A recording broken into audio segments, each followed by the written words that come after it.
La Seconde Guerre mondiale est finie. L'Allemagne a capitulé sans condition. Les 4 puissances alliées, les États-Unis, l'Union soviétique, le Royaume-Uni et la France, occupent le pays dévasté par la guerre. C'est le début de la cohabitation pour les vainqueurs et les vaincus.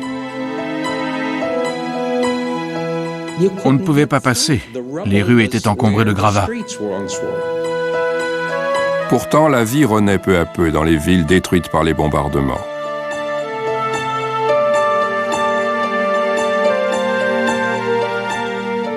Ils étaient affamés et cherchaient de quoi manger. À leur tour, les Allemands subissent le sort d'un peuple vaincu et humilié. Les forces d'occupation partagent un même objectif, empêcher à jamais l'Allemagne de déclencher une nouvelle guerre. Pour cela, elles annihilent le parti nazi et démantèlent sa puissante industrie d'armement. Désormais, c'est un pays sans armes ni missiles qui doit se relever. Elle aurait entraîné l'Europe dans sa chute. C'était le moteur de l'économie européenne. Occupants et occupés se lancent dans un travail de titan, reconstruire ce que la guerre a détruit. C'est le début d'une ère nouvelle pour l'Allemagne et pour l'Europe. La reconstruction a été le fait des Allemands, pas celui des Américains ou d'autres puissances. On répare les lignes de métro et les lignes téléphoniques, ainsi que les réseaux d'approvisionnement en eau et les égouts. À ma grande surprise, à peine 2 mois après la fin de la guerre, la vie avait repris un cours aussi normal que possible, compte tenu des conditions. Dans les ruines, le pouls de la nation allemande recommence à battre.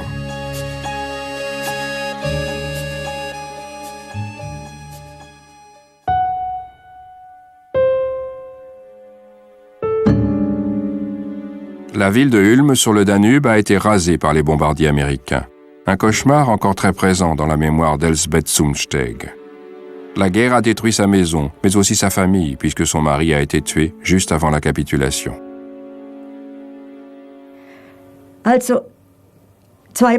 J'avais aussi perdu 2 de mes frères. L'un avait péri à bord d'un sous-marin. Quant à l'autre, on n'a jamais su ce qui lui était arrivé. Il a fallu attendre des années pour qu'il soit déclaré officiellement décédé. C'est dans ces conditions terribles que je me suis demandé comment on pourrait s'en sortir.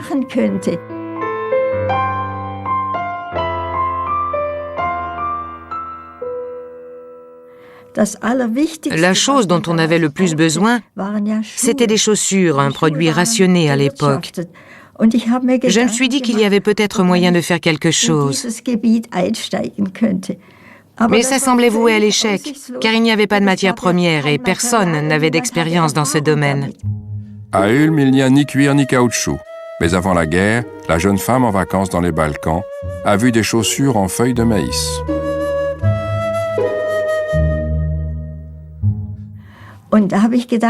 C'était une solution, mais ça posait aussi de nombreuses difficultés. Comme vous l'imaginez, la principale était de se procurer la matière première.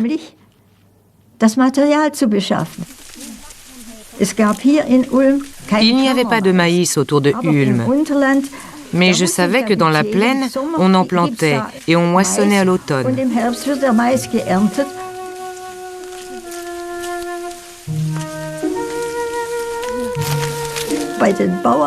J'ai demandé aux fermiers si je pouvais venir récupérer les feuilles.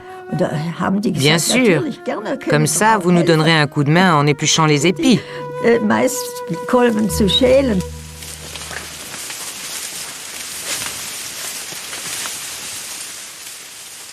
Aujourd'hui encore, je nous revois assises sous le soleil d'automne en train d'éplucher le maïs. Ensuite, il fallait transporter les sacs de feuilles depuis le village jusqu'à Ulm. Pour ça, on les chargeait sur une carriole tirée par une vache. J'ai tout de suite commencé par effilocher les feuilles en petites bandes, car c'était la matière première des chaussures.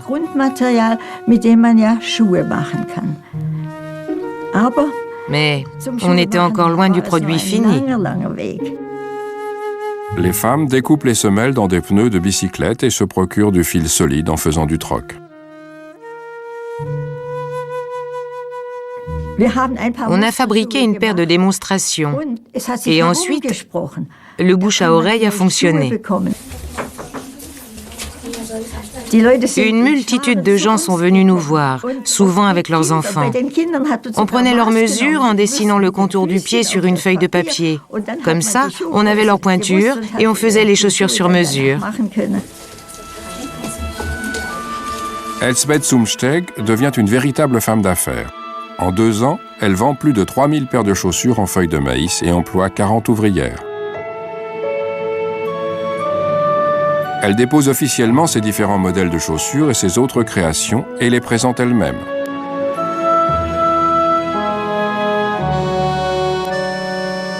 Ça me plaisait de plus en plus. Pour moi, c'était un vrai défi, un challenge, si je puis dire. Ça m'occupait tellement que ça m'a permis de prendre du recul par rapport à la misère qui régnait partout. Une misère qui recule peu à peu à Ulm et dans le reste de l'Allemagne. Les industries n'ont pas été trop touchées par les bombardements. Seuls 20% des entreprises et des usines ont été complètement détruites. Par contre, les ponts, les gares et les voies de chemin de fer sont en ruine et doivent être reconstruits. Berlin rétablit peu à peu le contact avec le monde extérieur.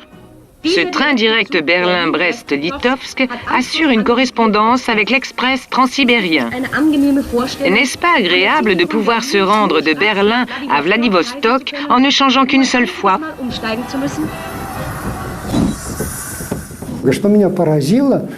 À ma grande surprise, à peine 2 mois après la fin de la guerre, la vie avait repris un cours aussi normal que possible, compte tenu des conditions.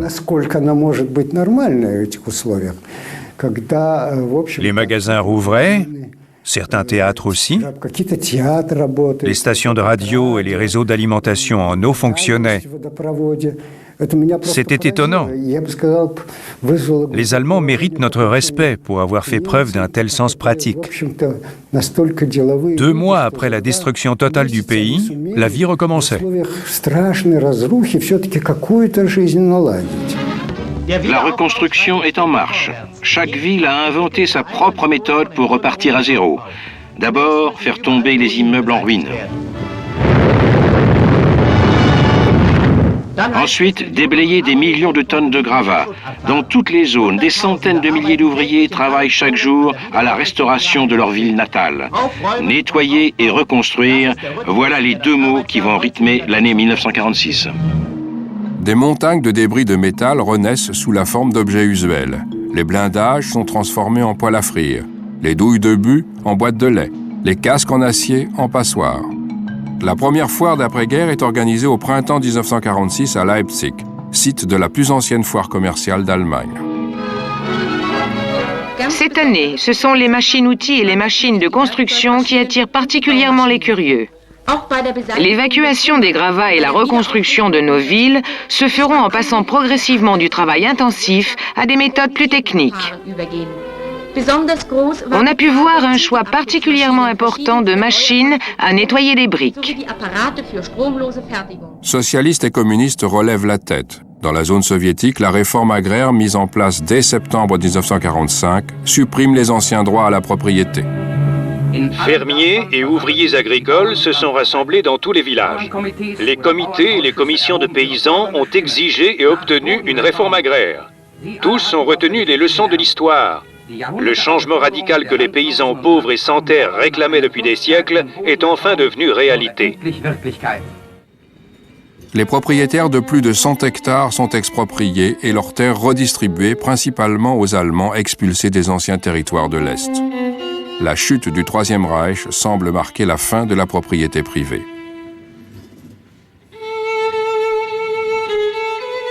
Mais en réalité, la réforme agraire aggrave la pénurie de nourriture, car ces nouveaux paysans ne connaissent rien à l'agriculture. Il y a aussi les millions de réfugiés qui meurent de faim. Le système de rationnement instauré pendant la guerre s'est effondré. Les Allemands sont prêts à tout pour manger, ne serait-ce que des racines ou des plantes. Partout à la lisière des villes poussent des plantes comestibles. Il suffit de les connaître. Les jeunes pousses de tilleuls se mangent en salade. Servez-vous. Les humbles pâquerettes remplacent les épinards. Dans les zones humides et marécageuses, on trouve de grandes feuilles de tussilage, un légume délicieux. Le spécialiste nous conseille aussi le cirse des champs. Nous avons gardé le meilleur pour la fin, l'herbe au goûteux, la plante la plus abondante. Les forces d'occupation connaissent un sort un peu moins dur. Justement, il y avait beaucoup de gibier puisque les Allemands ne chassaient plus. Interdiction de se servir d'une arme. Donc nous avions une petite équipe qui partait à la chasse et qui ramenait des sangliers. Et on mangeait. Nous avions un cuisinier qui était charcutier, qui nous faisait de bonnes choses. Donc on s'est débrouillé, on mangeait correctement. Ce n'est pas le cas de la population civile qui meurt de faim partout en Europe. Désespérés, les gens fouillent les poubelles des militaires. Le commerce est au point mort et l'argent n'a plus de valeur. Une économie parallèle gigantesque se met alors en place, le marché noir.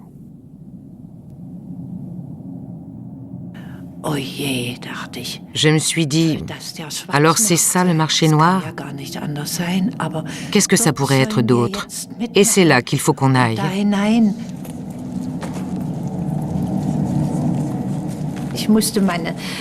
J'ai dû prendre ma mère par le bras et la tirer de force. Elle était encore moins rassurée que moi. Âgée de 16 ans, Annemarie Gensch a 3 petits frères. Poussée par la nécessité absolue de nourrir toute la famille, sa mère et elle décident de se rendre au marché noir de Leipzig. Quelqu'un nous a chuchoté à l'oreille « savon ?» Quelqu'un d'autre « café ?»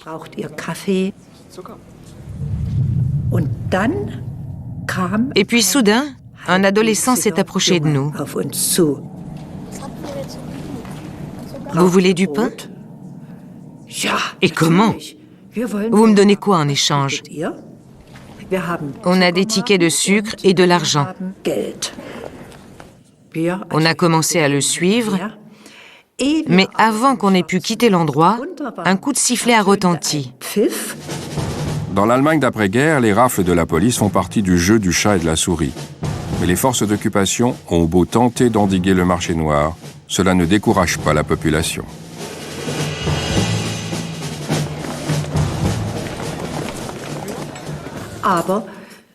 Le garçon avait disparu. Qu'est-ce qu'on fait maintenant? On s'apprêtait à faire demi-tour et tout à coup, il a réapparu comme par magie. Me revoilà. On l'a donc suivi à nouveau.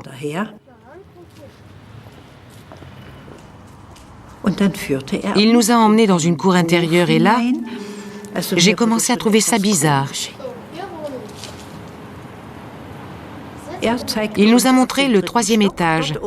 On habite là-haut, je vais monter. Les 2 femmes lui remettent leur ticket et leur argent.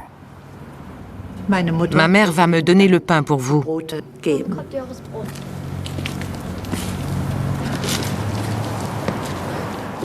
On est resté là à l'attendre.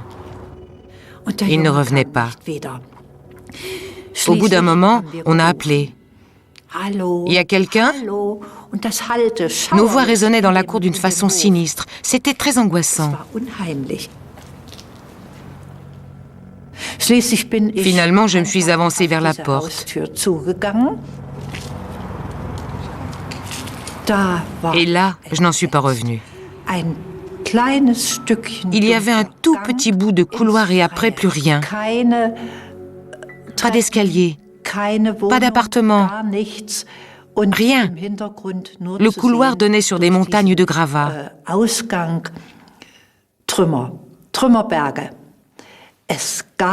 Il n'y avait plus que la façade de l'immeuble encore debout.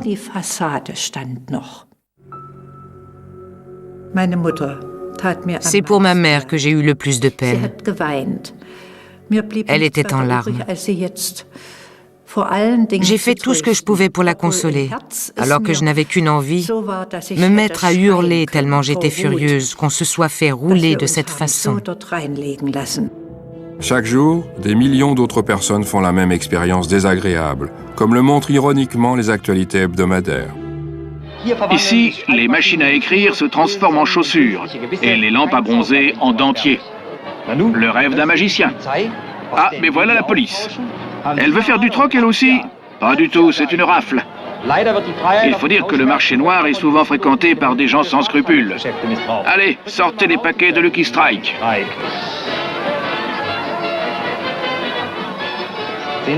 Et voilà comment on échange une place au marché noir contre un séjour au commissariat. Paradoxalement, ce sont les Américains qui alimentent le marché noir. Eux qui viennent d'un pays de cocagne qui leur fournit tout, essence, machines et nourriture. Les cigarettes américaines constituent la monnaie d'échange standard. Lucky Strike, Camel, Pall Mall. Les soldats s'enrichissent en revendant une partie de leur stock énorme aux Allemands et aux Soviétiques.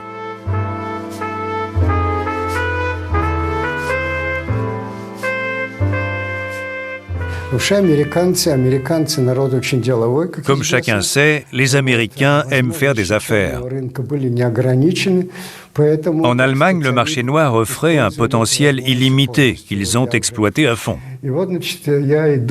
Un jour que je me promenais en uniforme d'officier, une Jeep est passée à côté de moi avec un lieutenant américain au volant.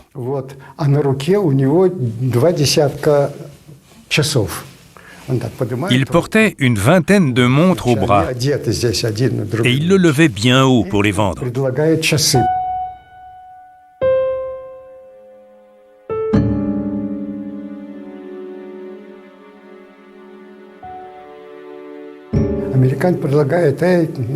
Les Américains s'étaient rendus compte que les Russes adoraient leurs montres. Ce lieutenant m'a appelé. « Hé, le Ruskov, tu veux une montre ?»« Non, j'en ai déjà une. »« Bon, alors la Jeep ?» Je lui ai demandé « Comment tu expliqueras ça à tes chefs ?»« Je dirais qu'elle est tombée en panne, comme ça je peux te la vendre. » On pouvait acheter tout et n'importe quoi. Les soldats américains s'installent en Allemagne, s'accommodant le mieux possible de la situation. Après tout, Washington est loin.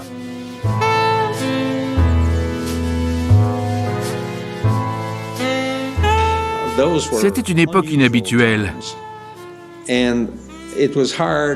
Et on n'avait pas été formé pour y faire face.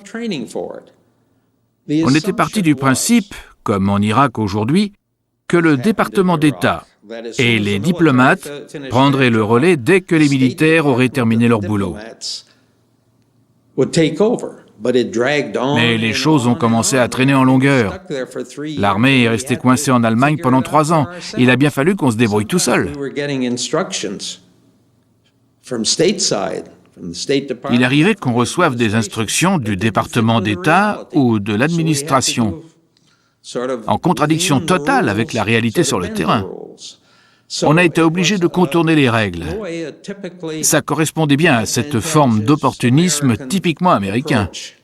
De temps en temps, il faut contourner la loi. Les Américains sont irrésistibles. Ils ont des voitures et de l'argent, ils sont jeunes et décontractés, ils ont du temps libre et surtout, ils ont gagné la guerre.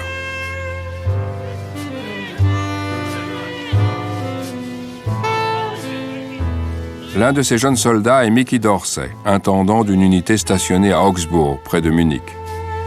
Lui qui rêvait d'être pilote dans l'armée de l'air est devenu tireur sur un char. Sur le marché noir, il vend les armes des soldats allemands prisonniers et des provisions militaires américaines libérées. En Allemagne, le jeune homme de Caroline du Nord s'enrichit et les Fräulein sont une proie facile. Très franchement, quand on se baladait dans la rue et qu'on repérait une jolie fille, il suffisait de lui dire « J'ai du chocolat et des bas en nylon ». C'était tout. Évidemment, à 19 ans, on ne pensait qu'aux filles. Et on avait des tonnes de chocolat. Mickey Dorsey et ses amis s'amusent comme des fous. Très vite, tous ont une petite amie allemande attitrée.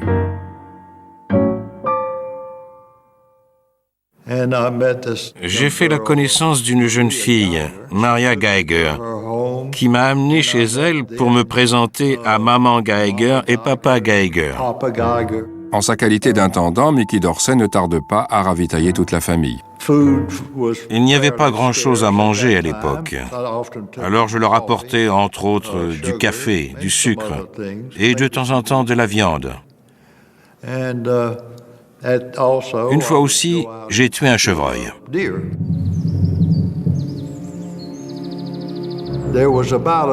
Tout au bout d'un champ, à 200 mètres, il y avait un bois où j'apercevais des chevreuils. Je leur avais dit « Pourquoi vous ne les chassez pas ?» Ils m'avaient répondu « Oh non, c'est interdit, tu parles. » J'ai pris mon fusil, je me suis glissé dans le bois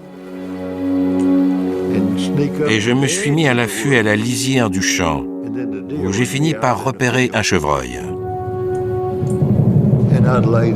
Je l'ai abattu.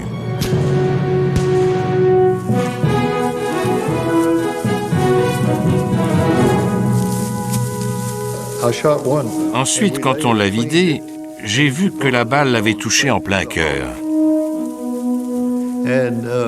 Quand je suis arrivé à la maison avec la bête, mon uniforme était couvert de sang et de boue.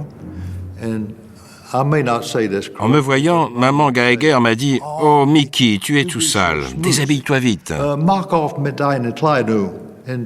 J'ai retiré mes vêtements et pendant qu'elle les lavait, j'ai enfilé une chemise et un pantalon de Papa Geiger. Après avoir offert l'animal à la famille de sa petite amie, le jeune soldat devient le héros du village. Être ami avec lui signifie ignorer la faim. De temps en temps, le couple part se promener dans la voiture que l'unité de Mickey a confisquée. Comme les Geiger en avaient trop, ils avaient partagé la viande du chevreuil avec d'autres gens dans le village. C'est comme ça que tout le monde a su qui j'étais et s'est mis à me lancer des « Bonjour Mickey ».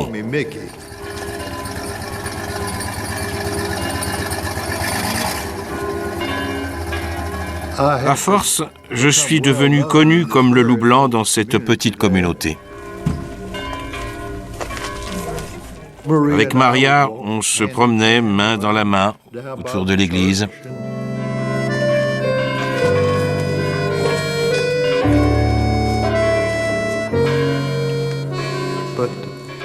J'étais tombé amoureux de toute la famille. C'étaient des gens adorables. Mickey Dorsey est en Allemagne depuis plus d'1 an, comme les 300 000 autres soldats des troupes d'occupation américaines. L'armée décide de fêter dignement le premier anniversaire de la victoire. Pendant ce temps, Mickey continue de s'enrichir. Le marché noir lui rapporte tellement qu'il parvient à mettre de côté toute sa solde pour réaliser un vieux rêve. À l'époque, à part l'argent qu'ils envoyaient chez eux, les soldats ne faisaient pas d'économie. Moi, si. J'envoyais tout à la maison, parce qu'à mon retour, je voulais m'acheter une voiture neuve ou un avion. C'est ce que j'ai fait. Je me suis même payé les deux.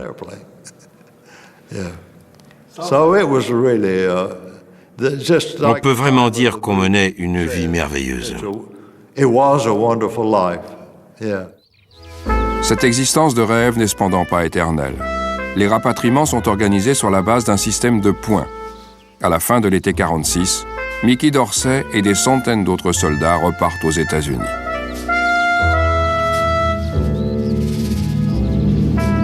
Adieu l'Allemagne.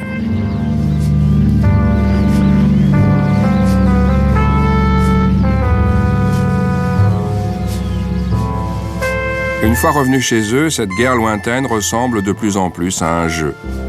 Les Américains ont rapporté des tonnes de souvenirs du nazisme.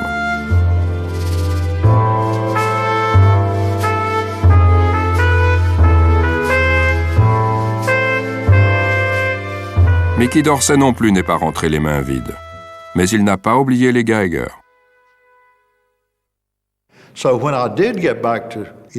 Une fois de retour aux États-Unis, je leur ai envoyé des colis avec des bonbons, du café, des bas en nylon pour Maria, un produit extrêmement rare à l'époque, du sucre, etc.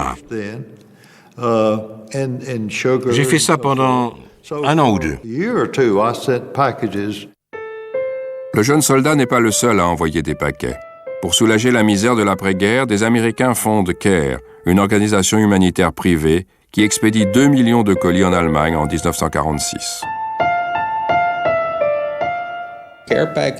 Les colis CARE sont le fruit d'un mouvement presque spontané de la population elle-même. D'une façon très symptomatique, les Américains n'ont pas voulu attendre que le gouvernement agisse. Ils n'ont même pas pris le temps de s'organiser, sauf dans les très grandes villes. Ils ont décidé de prendre les choses en main, puisque les gens mouraient de faim en Europe. Par exemple, les Américains d'origine belge ont envoyé des colicères en Belgique. Les paquets étaient destinés à tous les pays d'Europe qui en avaient besoin. Les Allemands eux-mêmes sont prêts à tout pour s'en sortir. On a demandé à la population des grandes villes d'exploiter la moindre parcelle de terre. La famine qui suit toujours une guerre dévastatrice ne sera vaincue que si chacun fait en sorte d'obtenir une bonne récolte. Sur l'emplacement du Tiergarten, à Berlin, d'innombrables mains transforment l'ancien champ de bataille en jardin potager. La Croix-Rouge suédoise envoie de la nourriture à toutes les écoles de la Ruhr. Des millions d'enfants se régalent de ce qu'on appelle alors le repas suédois. L'armée du salut, les Mormons et les Quakers aussi donnent des vêtements et des denrées alimentaires. Mais malgré cela, la situation ne cesse d'empirer. Conséquence de la division du pays en 4 zones d'occupation, son économie est fragmentée.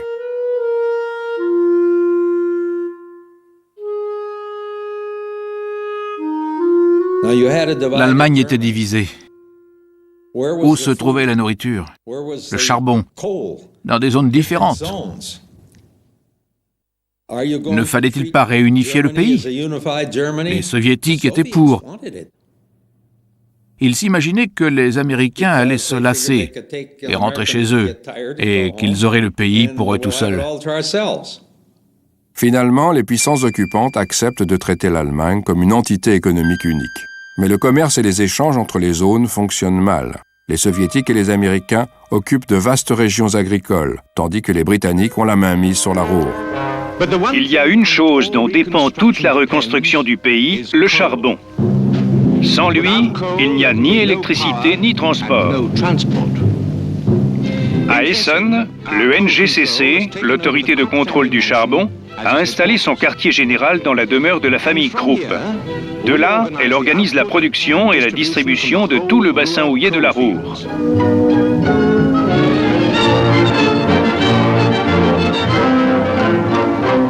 L'été dernier, l'opération Saut à charbon a fait rentrer 30 000 mineurs enrôlés dans la Wehrmacht. Aujourd'hui, le problème principal est de transporter le charbon depuis les mines jusqu'aux pays libérés, mais aussi aux centrales allemandes et aux dépôts militaires alliés. Pour les Allemands, par contre, il n'y a pas de charbon. Ils sont obligés d'aller dans les parcs pour couper du bois, arracher l'écorce des arbres et ramasser des brindilles qu'ils rapportent chez eux sur des charrettes à bras et des landaux. L'hiver 1946 est terrible. Avec des températures de moins 20 degrés, la pire vague de froid depuis des années stoppe les travaux de reconstruction, ralentit l'économie et les transports et menace la vie et la santé de la population. Les ports sont pris par les glaces et le peu de charbon qui reste aux Allemands est bloqué.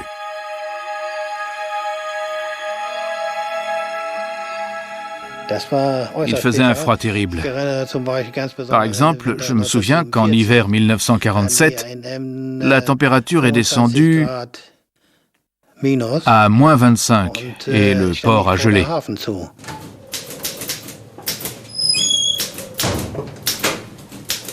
On n'avait pas de charbon, on n'avait rien, pas de vêtements chauds, rien.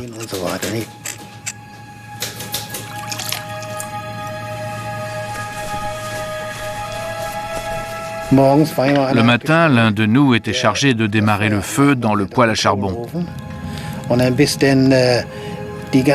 temps que le poêle fonctionne et que nos mains se soient suffisamment réchauffées pour qu'on puisse tenir un crayon, il était déjà 11 heures. Dans le bureau glacial où il travaille, Hans Schmidt remplit les formulaires d'expédition du charbon allemand. Le port de Emden est une zone d'accès limitée, où il est impossible d'entrer sans un laissez-passer britannique. L'apprenti est ravi d'être employé par le NGCC.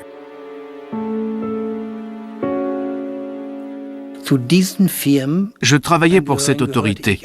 J'étais moi aussi un collaborateur des forces d'occupation britanniques. Depuis Emden, le charbon est expédié en Grande-Bretagne et en Scandinavie. Le minerai arrive au port par le canal qui relie Dortmund à Ems avant d'être chargé à bord des cargos. Rien qu'en 1946, ce sont 2 millions de tonnes qui partent à l'étranger. C'est trop pour le petit nombre de dockers disponibles.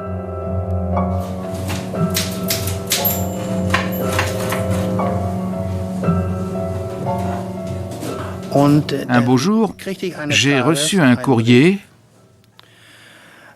m'enjoignant d'aller travailler comme docker sur ordre des forces d'occupation britanniques. L'apprenti commercial se retrouve à pelleter du charbon dans la soute d'un cargo. Je me suis rendu au port et je suis monté à bord du bâtiment. Il y avait déjà un gros tas de charbon que j'ai commencé à étaler. À un moment, j'ai levé les yeux.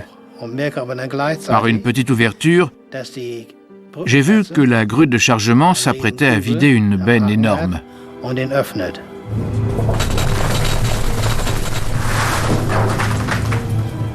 D'un seul coup, l'ouverture a disparu et je me suis retrouvé dans le noir complet avec en tout et pour tout une lampe à acétylène, ma pelle et une plaque en métal.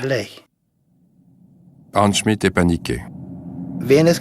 Pendant la guerre, je m'étais retrouvé enfermé dans un bunker. On n'arrivait plus à ouvrir les portes. Les bombes tombaient tout autour de nous. On était coincés à l'intérieur. Ça m'avait rendu claustrophobe. J'ai revécu la même situation en 1947. L'écoutille était bloquée et j'ai dû me dégager tout seul. D'un autre côté, après la défaite, on était content d'avoir du travail et de savoir que l'économie repartait. Partout en Allemagne, les forces d'occupation démontent les usines et le matériel industriel qu'elles font transporter chez elles, selon le principe des réparations fixées par les Alliés. Seuls les Américains sont plus modérés. Moscou fait démanteler des industries entières, voies de chemin de fer, pylônes électriques, centrales. Tout est mis en caisse et expédié en URSS. Les Soviétiques ont bien l'intention de reconstruire leur pays dévasté par les Allemands.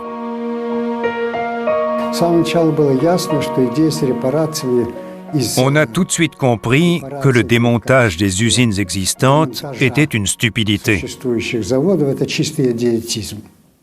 On l'a fait savoir à Moscou, ce qui nous a valu de nous faire taper sur les doigts. Des gens intelligents, dont les Allemands qui travaillaient avec nous, nous demandaient à quoi bon remporter toute cette ferraille. Je ne sais pas qui est responsable, mais toujours est-il que Moscou s'est entêté dans cette politique. Résultat, on a beaucoup perdu, aussi bien sur le plan de notre réputation que sur celui de notre développement économique. C'est ça qui nous a valu un retard technologique de 20 ans. Des milliers de tours, de machines-outils et de groupes électrogènes en pièces détachées aboutissent ainsi en Union soviétique où ils finissent par rouiller car personne ne sait les remonter.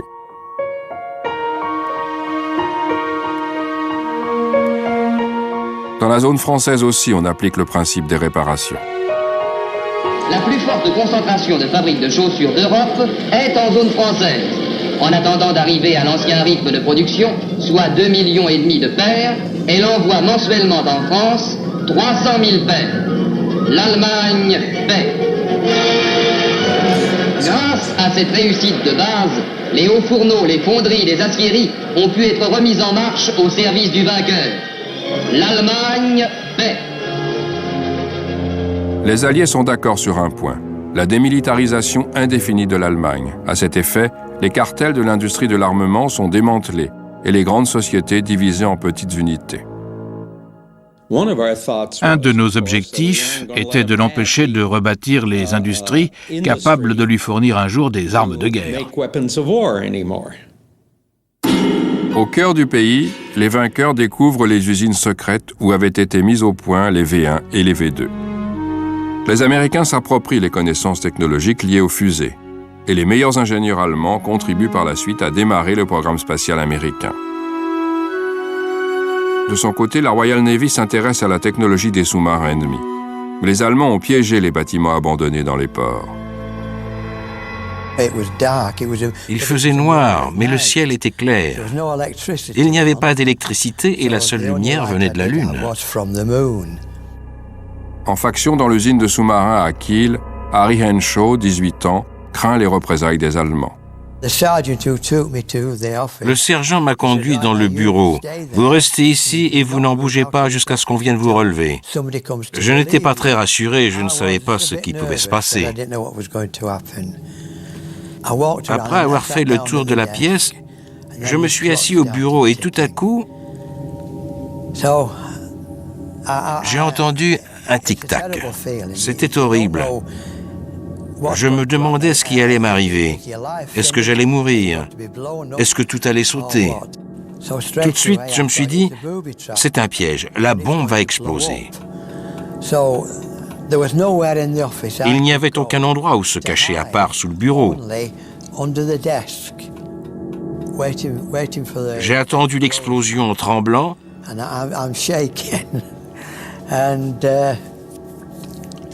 Et puis au bout d'une vingtaine de minutes peut-être, le tic-tac s'est arrêté net. Et je me suis redressé. J'ai fait le tour du bureau et je me suis assis.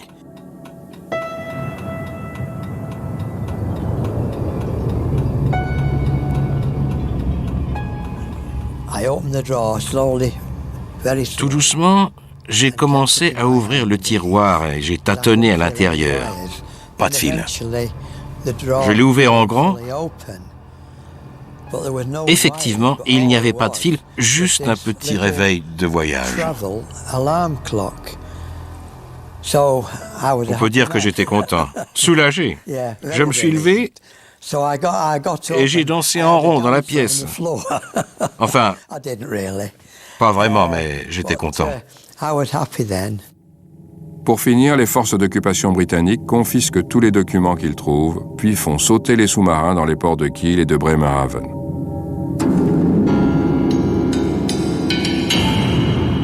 Les principaux responsables des usines d'armement allemandes ont été arrêtés et tous ceux qui résistent sont sévèrement punis.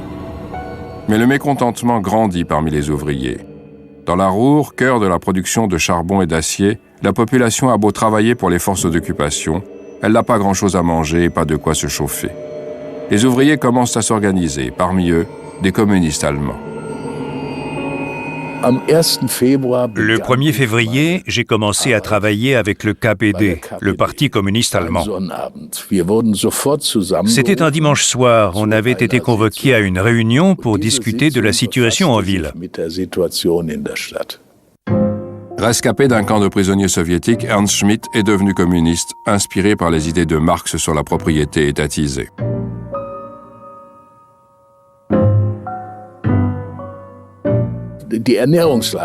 Sur le plan alimentaire, c'était la catastrophe. Les mineurs mangeaient un peu plus, mais les femmes n'avaient rien, c'était comme ça. La direction du KPD à Essen a fini par dire « Il faut faire quelque chose. On va demander à notre section dans l'entreprise d'organiser une manifestation lundi à 11h devant l'hôtel de ville. » C'est moi qu'on a chargé de parler devant la section Bonifatius. Je suis arrivé à la cantine, les collègues en train de déjeuner m'ont tous regardé.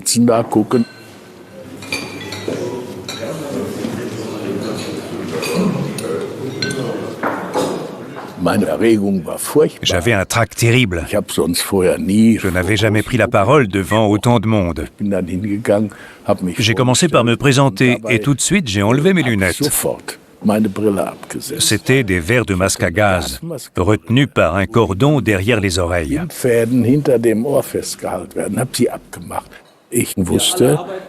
Pour moi, c'était plus facile de parler aux gens si je ne distinguais pas leur visage.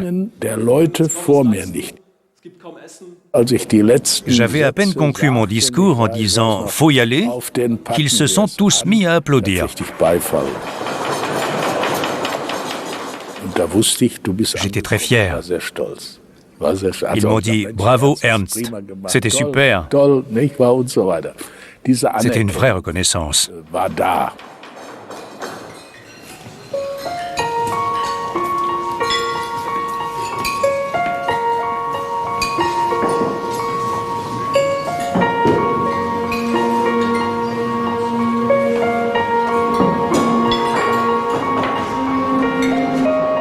le week-end, Ernst Schmidt enchaîne les meetings. Pour lui, c'est un test et il est bien décidé à mobiliser un nombre suffisant de participants. La manifestation est un succès. 600 ouvriers se rassemblent devant l'hôtel de ville de Essen. Ernst Schmidt est aux anges. Tout se déroulait dans le calme. On n'entendait qu'un grondement toujours plus fort. Du pain, on a faim, qui résonnait à travers la place. Mais la situation menace de dégénérer. Une foule toujours plus nombreuse se presse sur la place. Les ouvriers des autres usines se sont joints au mouvement. Le maire de Essen, Gustav Heinemann, s'inquiète de la réaction des Britanniques.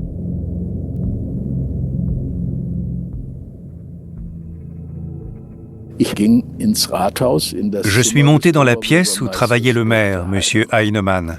Il était assis derrière son bureau quand le téléphone a sonné.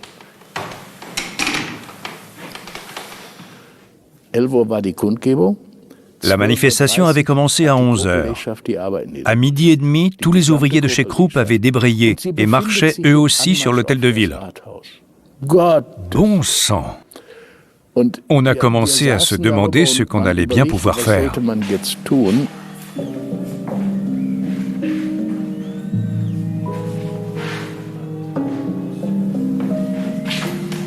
La foule se dirige vers le QG britannique. À l'hôtel de ville, tout le monde retient son souffle. Comment les Britanniques vont-ils réagir ?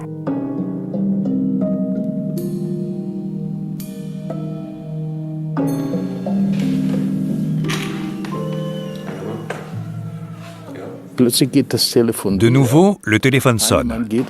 Heinemann décroche et d'un seul coup, il paraît soulagé. Dieu merci. Les ouvriers de Krupp étaient rentrés chez eux calmement. Les Britanniques venaient de leur promettre d'envoyer tous les camions de la ville chercher du pain à Brême. Effectivement, le lendemain matin, les camions rentraient à Essen avec du pain. La vie reprend peu à peu un cours normal. À Stuttgart, le fief de Mercedes-Benz, les tramways fonctionnent de nouveau. Les Américains veulent une économie allemande qui marche, du moins dans les zones occidentales. Pour eux, c'est un rempart contre le communisme et un marché pour leur propre économie alors en plein essor. Si on avait interdit à l'Allemagne de reconstruire des industries pacifiques, elle aurait entraîné l'Europe dans sa chute. C'était le moteur de l'économie européenne. On se serait retrouvé coincé à soutenir une Europe au fond du trou. Si on voulait qu'elle se redresse, il fallait aider l'Allemagne à remonter la pente. En septembre 1946, le secrétaire d'État James Byrne se rend à Stuttgart pour prononcer un discours adressé au peuple allemand et à l'ensemble du monde. Cette intervention marque un tournant décisif dans la politique américaine. Il faut aider l'Allemagne. Dans une certaine mesure, le discours de Byrne annonçait le plan Marshall. C'était une idée géniale. J'ai lu qu'il s'agissait d'un projet de Truman, mais qu'il était tellement détesté à l'époque qu'il lui avait donné le nom de son secrétaire d'État. Le concept était fantastique. C'était certainement la première fois dans l'histoire de l'humanité que les vainqueurs reconstruisaient le pays vaincu. À Stuttgart, le secrétaire d'État américain James Byrne a prononcé un discours essentiel dans lequel il a déclaré « L'Amérique veut une paix durable qui permettra à l'Allemagne de se faire une place honorable au sein des Nations Unies par son énergie et son travail ». M. Byrne a également réclamé la réunification économique de l'Allemagne, la création d'autorités administratives centralisées et d'un gouvernement allemand provisoire. Il avait aussi déclaré une chose d'une importance capitale pour des millions d'Allemands. Tant qu'il y aura des forces d'occupation en Allemagne, nous serons là. C'était l'assurance qu'au moins, les Russes ne mettraient pas la main sur tout. À Dresde, dans la zone soviétique, les trams fonctionnent aussi de nouveau. Mais on assiste à la mise en place d'une économie planifiée à la soviétique. Quelques mois auparavant, les partis ouvriers se sont unis pour créer le SED, le Parti socialiste unifié allemand, et le bras de Moscou.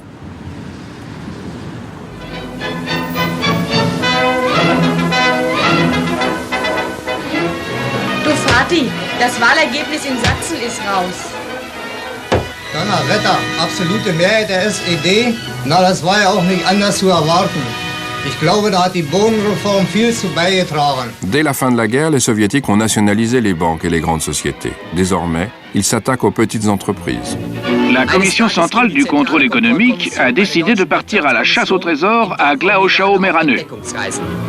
Elle n'a pas été déçue.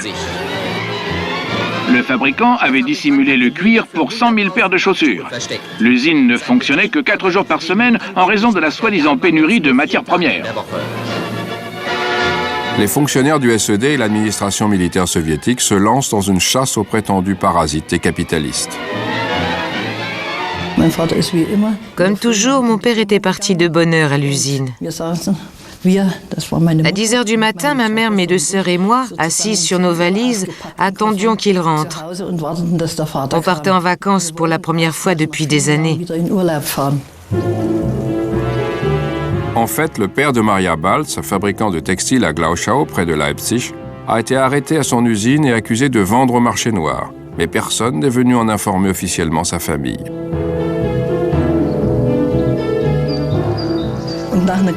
Au bout d'un moment, des clients qui se trouvaient à l'usine sont venus prévenir ma mère que mon père avait été arrêté et emmené.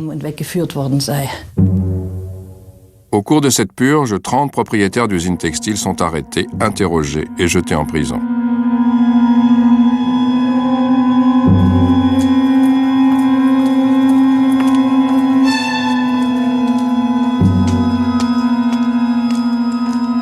Ma mère a décidé d'aller en ville pour tenter de découvrir où mon père avait été emmené. Elle est d'abord passée au commissariat, puis à la prison. J'avais 12 ans à l'époque. J'ai dû l'accompagner à distance, parce qu'elle risquait d'être arrêtée elle aussi.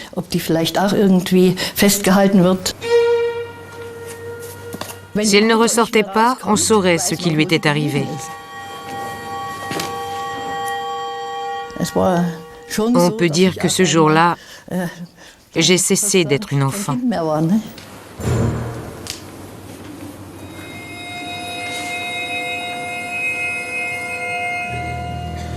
C'est le premier grand procès-spectacle dans la zone d'occupation soviétique. Pourtant, les soi-disant crimes des chefs d'entreprise sont relativement anodins. La plupart se contentaient de faire du troc pour maintenir leur usine à flot. Le procès Glauchau-Meraneux est un signal. La répression sera impitoyable sans distinction de rang ni de personne. Les peines sont lourdes, 15 ans d'emprisonnement pour la plupart des accusés. 4 d'entre eux sont condamnés à mort, mais ne seront pas exécutés. Désespérée, la mère de Maria Balz décide d'envoyer ses 2 filles aînées dans un pensionnat à l'ouest. Avant leur départ, la mère et ses 3 filles se rendent chez un photographe et font faire un portrait de groupe pour leur père et mari. C'était Noël. Que pouvions-nous lui offrir? Avec ma mère et mes 2 sœurs, nous sommes donc allés chez le photographe pour faire cette photo, qu'il ait au moins sa famille près de lui.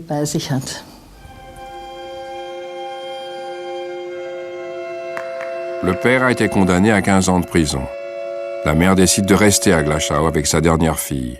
Incapable de supporter l'arrestation de son mari et le discrédit jeté sur la famille, elle met sur pied un plan risqué.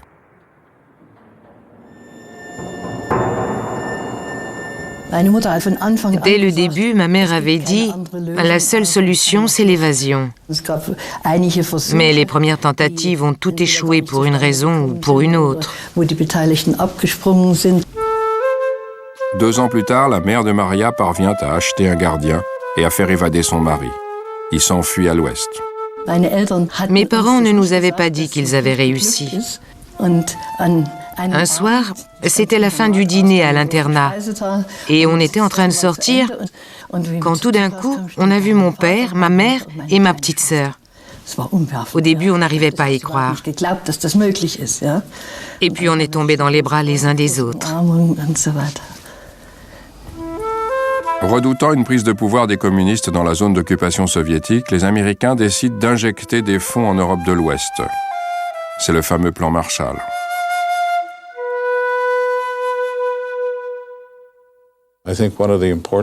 Il faut savoir qu'en Allemagne, contrairement à ce qui se passe actuellement en Irak, la reconstruction a été le fait des Allemands, pas celui des Américains ou d'autres puissances étrangères. En Irak, ce sont des entreprises américaines qui s'en chargent.